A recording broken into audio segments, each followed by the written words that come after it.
السلام عليكم ورحمة الله. في البداية ما تنساش الصلاة على النبي المختار صلى الله عليه وسلم. فتعرفنا مع توقيت مباراة نادي ريال مدريد ونادي ختافي القادمة في الجولة 33 من ضمن منافسات الدوري الإسباني لموسم 2024-25، والقنوات الناقلة والترتيب. تقام المباراة يوم الأربعاء موافق 23 أبريل 23/4/2025، وتنقل المباراة على قناة بين سبورت اتش دي الثالثة. ويعلق على المباراة المعلق علي محمد علي. ويدخل نادي الريال واحتل المركز الثاني برصيد 69 نقطة من 32 مباراة، بينما يأتي ختافي في المركز الثاني عشر برصيد 39 نقطة من 32 مباراة.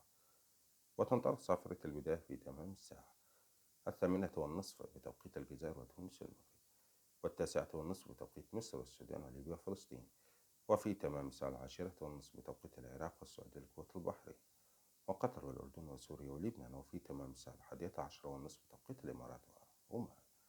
لا تنسى الشارك في التعليقات عن توقعاتك